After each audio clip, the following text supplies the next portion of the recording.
ang pito kadagkong dispensasyon sa chronological nga pagkahanay niini. Una, ang dispensasyon sa inosente. Kini nahitabo gikan sa paglalang ni Adan ug iba hangtod sa ilang pagkapukan o paglapas sa sugo didto sa tanaman sa Eden. Ang ikaduha nga dispensasyon mao ang dispensasyon sa konsensya. Kini gikan sa pagkapukan ni Adan ug iba hangtod sa dakong lunop sa panahon ni Noe. Ang ikatulo nga dakong dispensasyon mao ang dispensasyon sa tawhanong panggobyerno.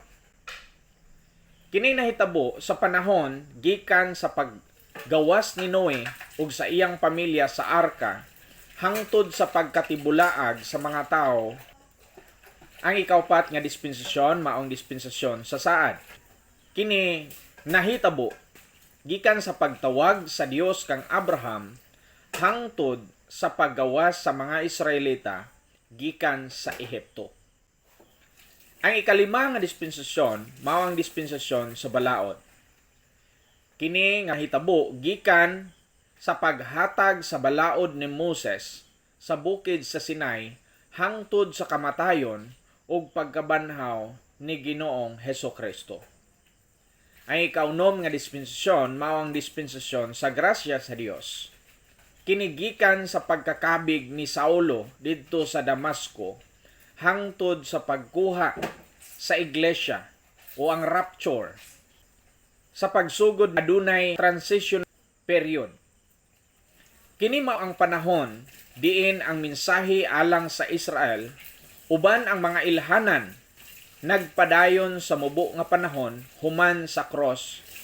Apan kini anam-anam nga mikunhod sulod sa gibanabana nga 32 ka tuig. Samtang ang mensahe sa grasya alang sa mga Hudeyo o mga Hintil nagakadako. Ang dispensasyon sa grasya matapos sa paglalin sa iglesia. Unya, musunod ang dakong kasakitan alang sa nasod Israel.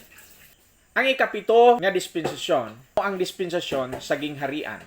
Mahitabo sugod sa paghari ni Kristo dinhi sa yuta sulod sa 1,000 ka tuig human sa dakong kasakitan. Unya ang paghukom sa dakong puting trono mahitabo human sa millennial nga gingharian og sa gubat sa Gog ug Magog. Usa ka bag-ong langit ug bag-ong yuta ang masinatian sa tanang mga tao nga magpabilin hangtod sa kahangturan. Ang langit ug yuta pagapangunahan ni Kristo sa wala nay katapusan. Karon, ikaduha nga butang nga ato ang hatagan ug pagtagad. God's dealing or dispensation with men, ang pamaagi sa pagdumala sa Dios adunay pagkabag-o. Ang Dios dili mausab gikan sa eternidad ngadto sa eternidad. Apan ang iyang pagdumala sa nagkalain-lain nga panahon adunay pagkausab. Sama na lang sa prinsipyo sa mga buhat. Bisan ang mga buhat dili makaluwas, apan sa ubang mga panahon, ang Dios nagkinahanglan og mga buhat alang sa kaluwasan. Sa atong panahon giingon nga naluwas tungod sa grasya pinaagi sa pagtuo, kini dili inyong buhat kini hatag sa Dios. Matud pa sa Efeso 2:8. Apan sa karaang panahon, sa panahon ni Moses, ang Dios nagsugo nga kinahanglan buhaton nila ang gisulti sa Dios unya mahimo silang peculiar people ngadto sa Dios. Exodus 19:5.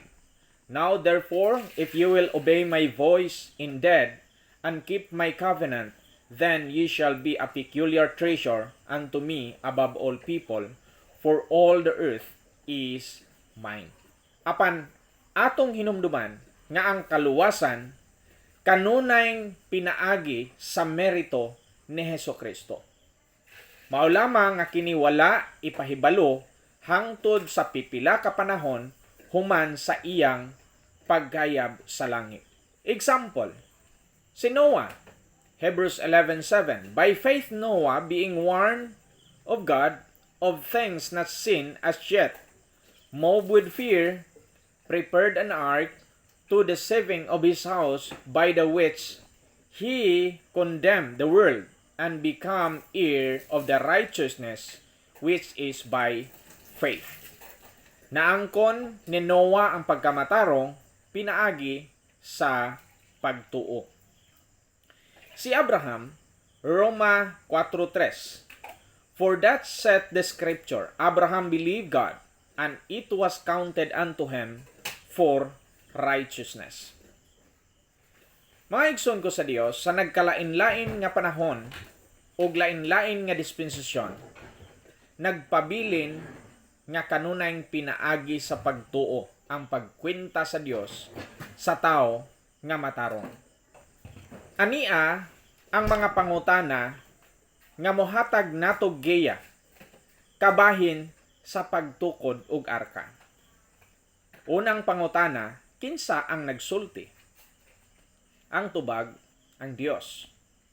Ikaduhang pangutana, kanus-a kini gisulti?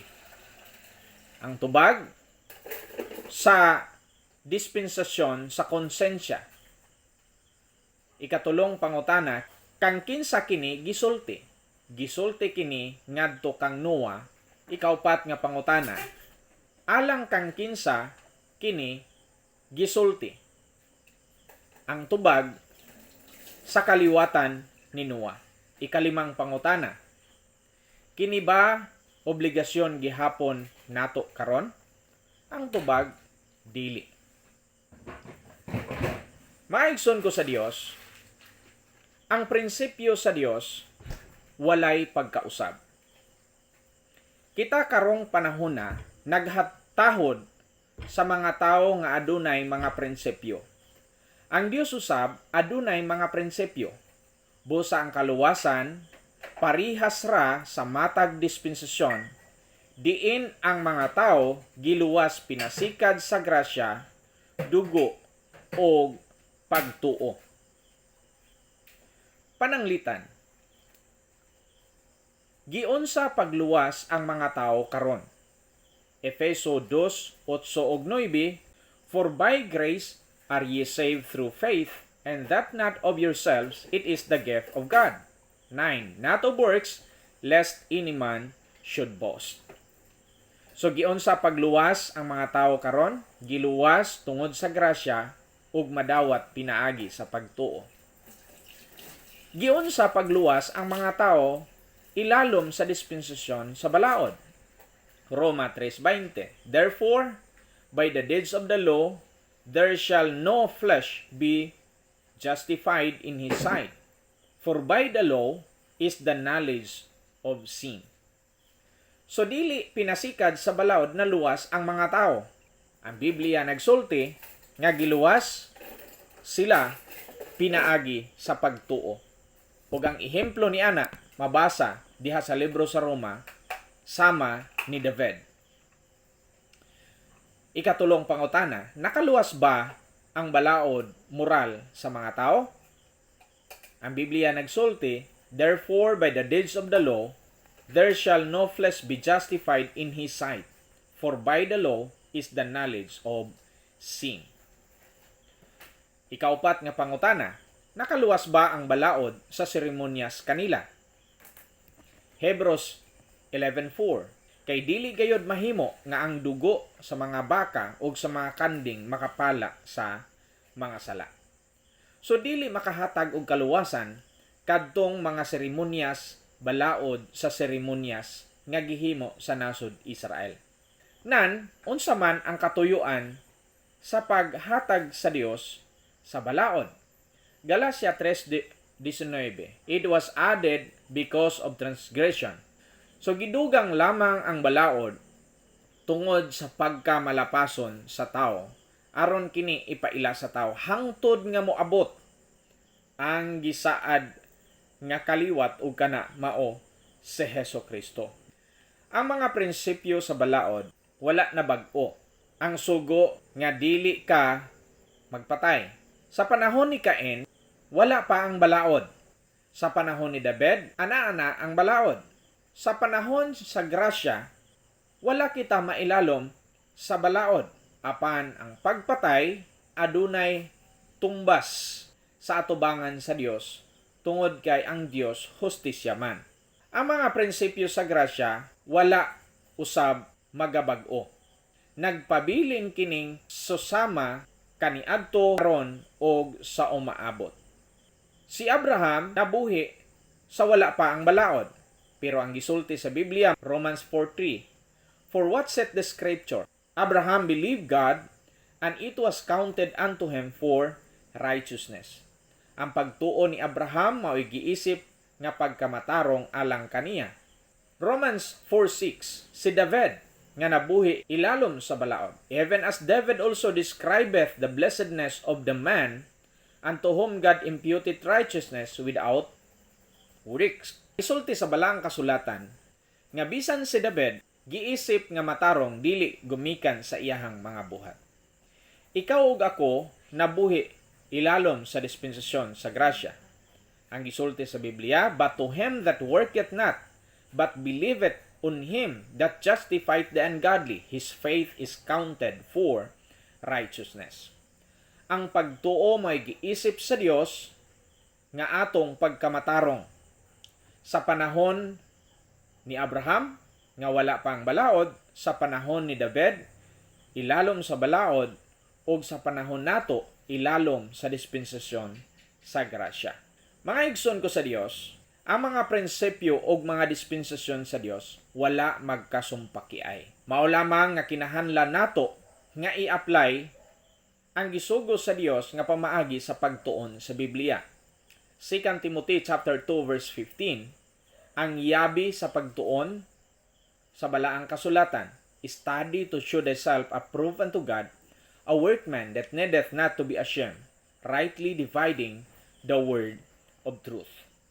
Ang prinsipyo sa pagtuo o pagtuman.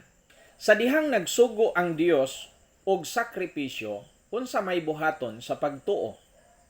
Ang tubag maghalad og sakripisyo. Sa dihang nagsugo ang Dios sa pagtukod og arka, unsa may buhaton sa pagtuo. Ang tubag magtukod og arka.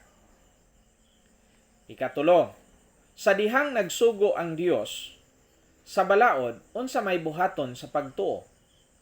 Nan, ang buhaton sa pagtuo mao ang pagtuman sa gisulti sa balaod. Ika-upat, sa dihang nagsugo ang Dios sa paghinulsol og pagpabautismo sa tubig, unsa may buhaton sa pagtuo. Ang tubag mopailalom o magpasakop kanila, buhaton ang gisulti nga maghinulsol og magpabautismo. Kalima, sa dihang ang Dios nag-ingon sa Tito 3:5, Efeso 2:8-9, Roma 4:5 ug Roma 6:23, unsa may buhaton sa pagtuo.